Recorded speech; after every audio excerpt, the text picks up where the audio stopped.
on the computer. Will you accept it?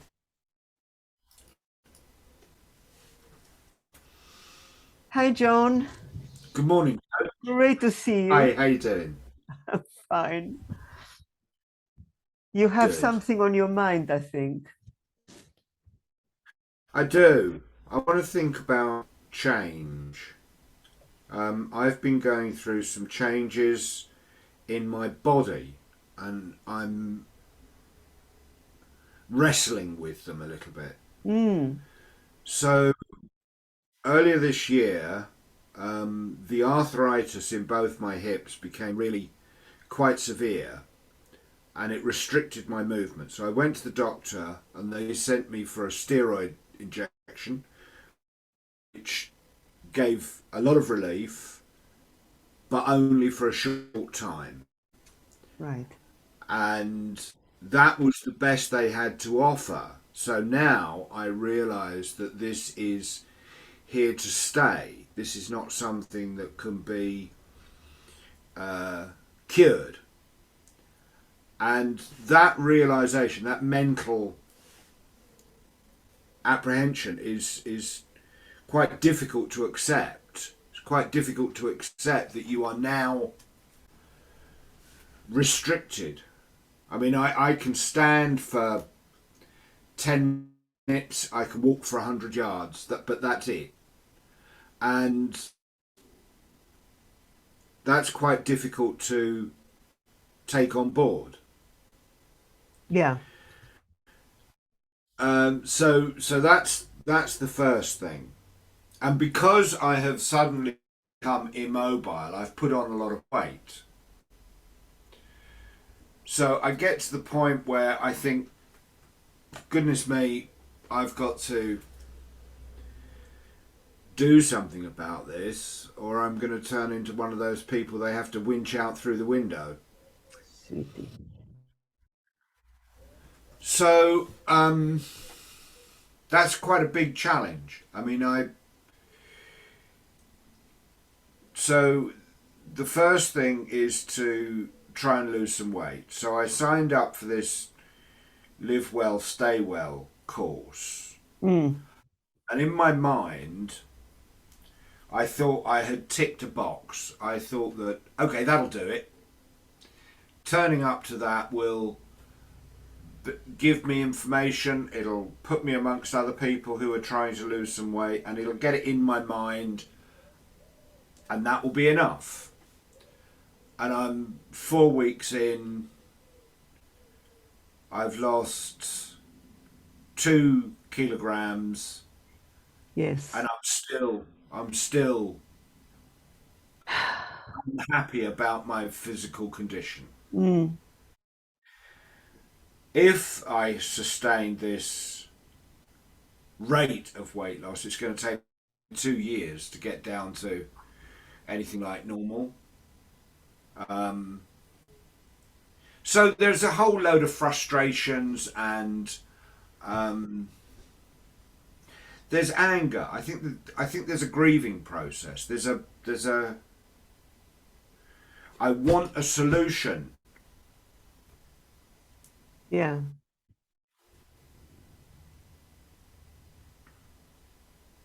So what do you say? I will say that it's a process. And it's also partly to do with your identity, how you see yourself. So, how do you see yourself? What does your mobility or lack of say about who you are?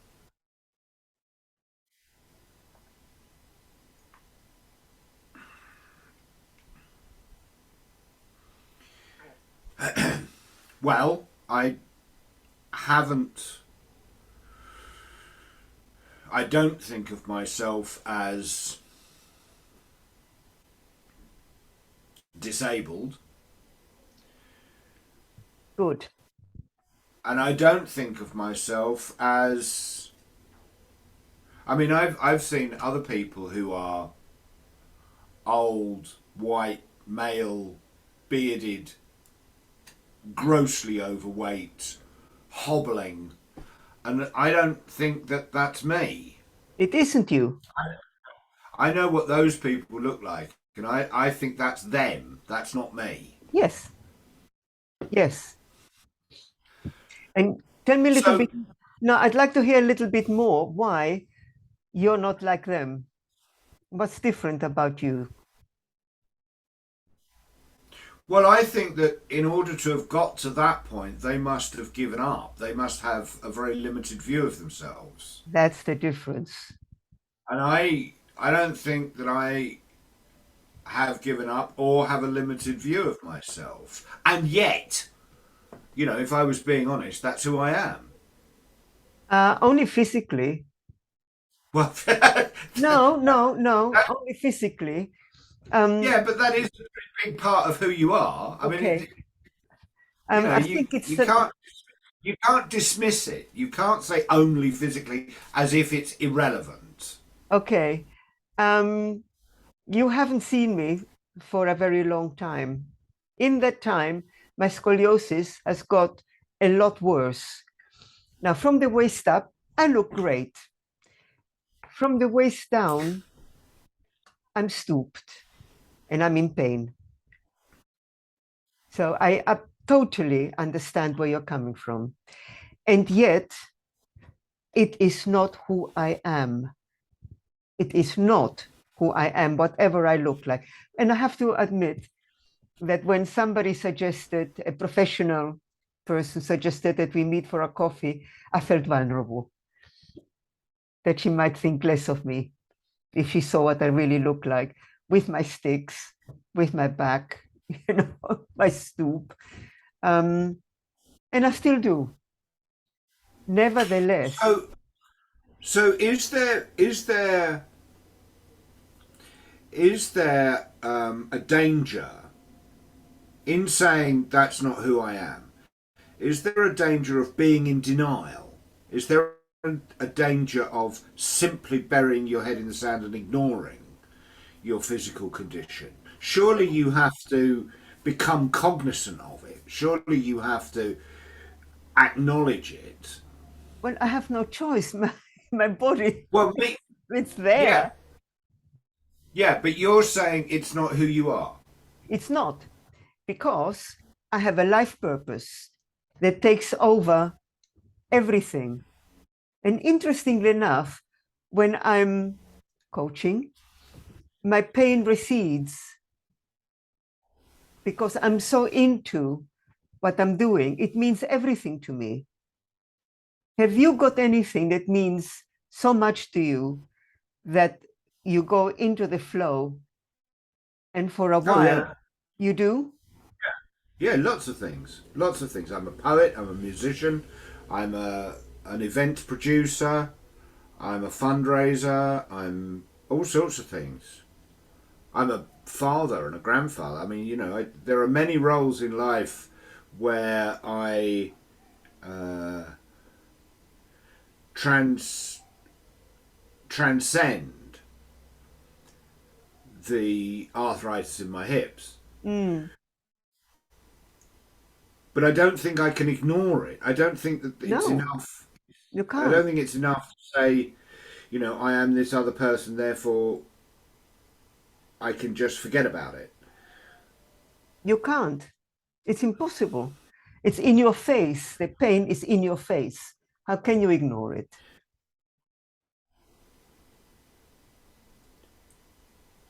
I think that there are some things that I can do that will make the situation slightly better than it is today. And I think I want to do those things. I find it. I find my own appraisal of the situation frustratingly slow. I don't feel that I've got the kind of answers that I want. I don't think that somebody has said go down that path. Um, a hip replacement eventually would be a nice thing. My father had two of those. Did you know Liz Taylor had 3 hip replacements? No, I did not know that. No. And she was But in this whole she's a great example because when she was doing the Lassie films, when she was a young teenager, she fell off the horse. And that's how, and then for the rest of her life, she was in pain. And most people wouldn't know it. She got an Oscar. She used all her talents and wouldn't let the pain. It's a great example, but it doesn't happen overnight. And you are grieving the loss of your mobility. Of course you are. It's only just happening. I mean, I've been in the process of deterioration for a number of years. And I have been told by my physiotherapist that as I grow older, the pain is going to get worse. And what am I going to do about this? Give up my life? No. And I can't see you ever giving up yours. no, no, but I I won't. But one of the ways in which I want to continue my life is to do what I can to manage the physical situation. So Absolutely. I need to learn about it, and I need to adapt my lifestyle. So maybe that's what it is. Maybe it's not spending the next 6 months doing a thing to get to a point. Maybe it's adapting the lifestyle for continuous Absolutely. There's no the other rest. way. And this is how you're different from other people of your age, of your weight, of the degree of pain, because actually you are doing something to manage your lifestyle. And first, you need to learn more about this. And down the road, there is a hip replacement. And you know what the criteria are to get there. And I'll tell you, Yes, in your case and in mine, losing weight means that your legs don't have so much weight to carry. yeah. So that will help. I lost a lot of weight in order to reduce the pain. It helped, but I look good.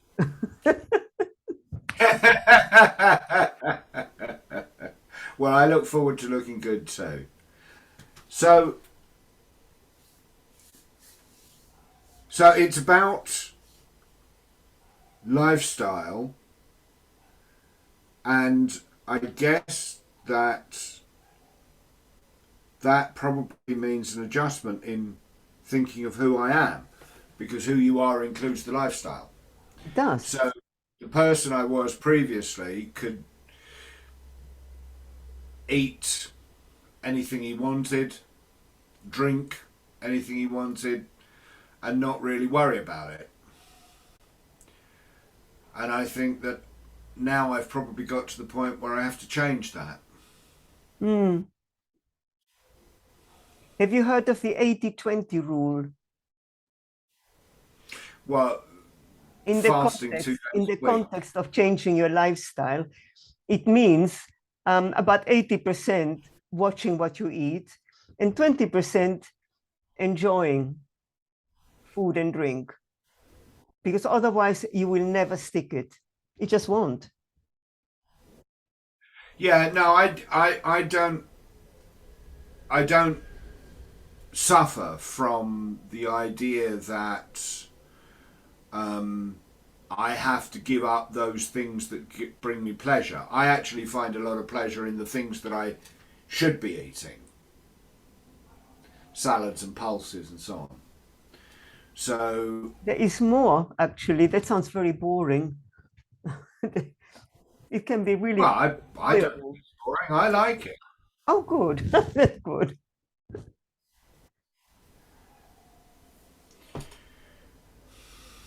So, tell me more about this image of who you are. This how do you construct a identity? How do you construct an identity? But to be honest, I don't know. But I do know is that my work is my absolute passion. That I can't imagine my life not doing what I'm doing. Um, to the point where if somebody says, "Who are you?" I would say, "I'm a coach. I'm a relationship coach." It's who I am. It's not what I do. It's more than that.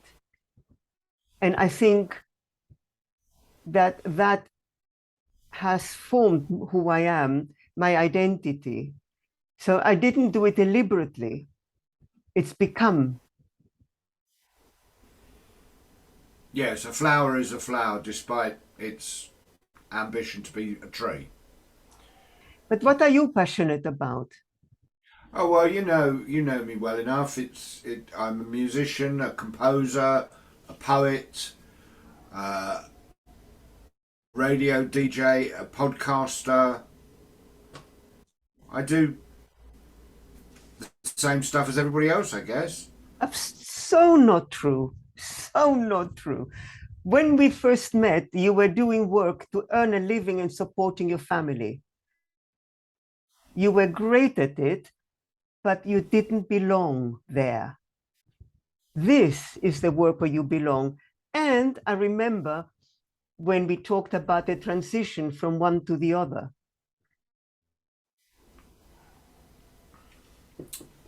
And Yeah, I also seem to remember that you gave up financial security to some extent to doing yeah, something. too Yeah, much. no, it's true. But if you were given the choice Yeah, to go back to what you used to do at the place you used to do it, would you go back? no, And why is no, that? Why? Why not? because it has to do with a higher power, doesn't it? It has to do with the limited time you have on this planet and facing up to who you are.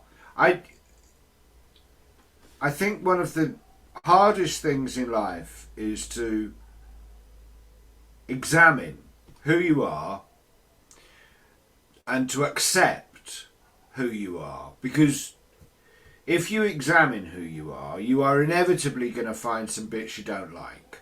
Oh, yes, yes. And accepting that as part of the whole is the reason that a lot of people don't look in the first place. Mm.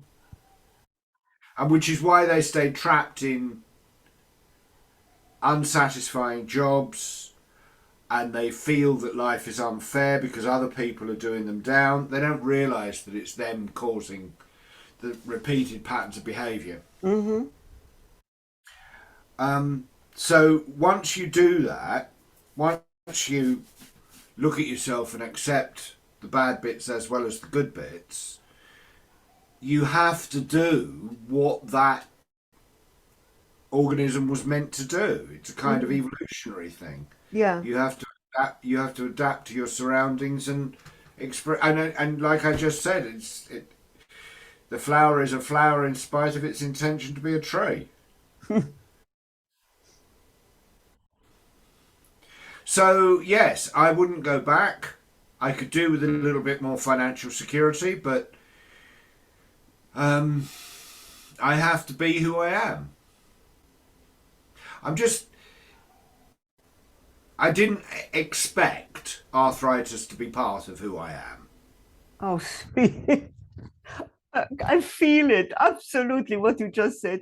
I didn't, I don't see myself a stooped soup plum tree. I see myself tall in the world, not stooped, you know, but it is as it is. It is as it is, and adapting and accepting and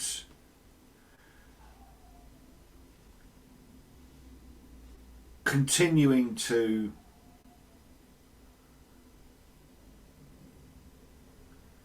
be who you are bravely in the world. It's the only available option.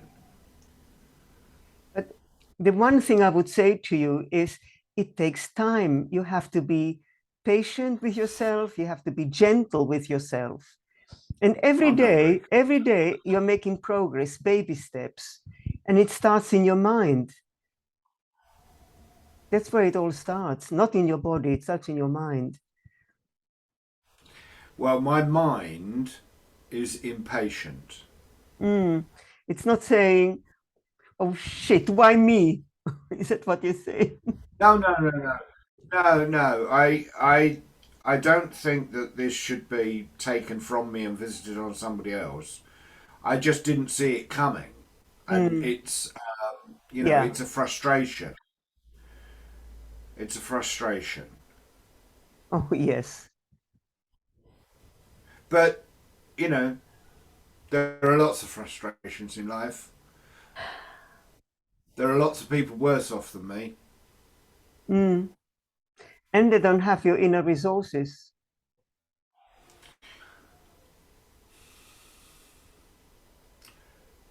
Yeah. Well, I guess having friends like you who are prepared to listen to me is part of that inner resource.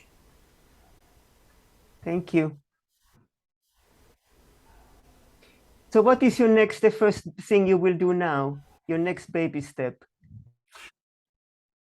Well, in an hour and a half's time, I've got the next in this Live Well, Stay Well online session. And then immediately after that, I've got a telephone consultation with the person who runs it. So the next 3 hours are going to be concentrating on my physical situation. And then this afternoon, I've got to write a budget for a project that I'm dreaming up and I'm very excited about. Really? Very excited. Oh, yeah.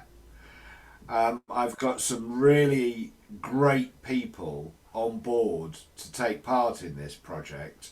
So I have to give the Arts Council bid that I am writing my absolutely best shot. And there's another example of it takes time.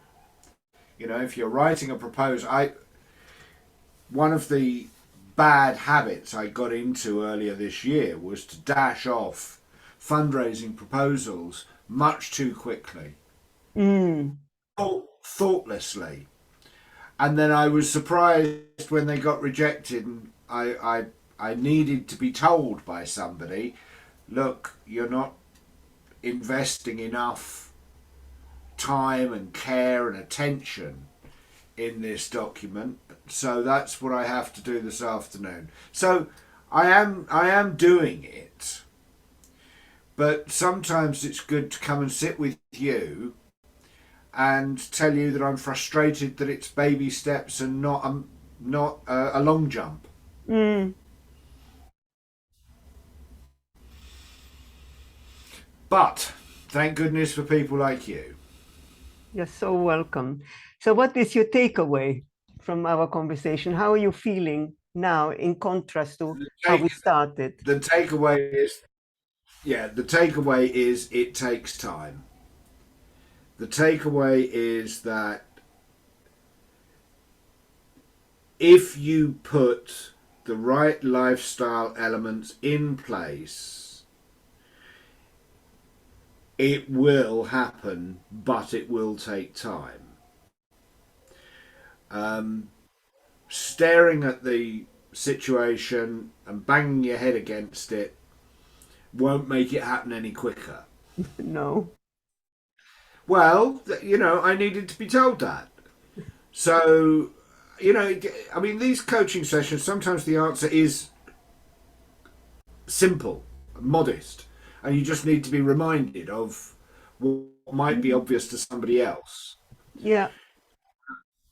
So I'm going to carry on living my life, just making sure that I attend to uh, my new lifestyle, I suppose. Mm, I went to the gym this morning for 15 minutes, and that's something. seriously? Yeah, yeah. Excellent.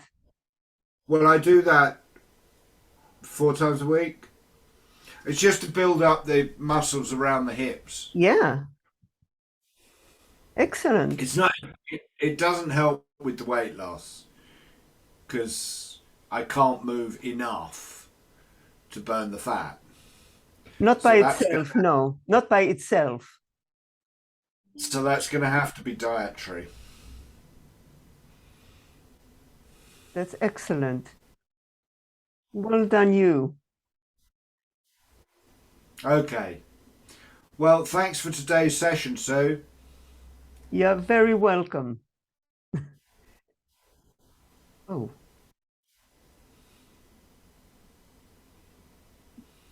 it was lovely seeing you. I'm going to stop the recording now.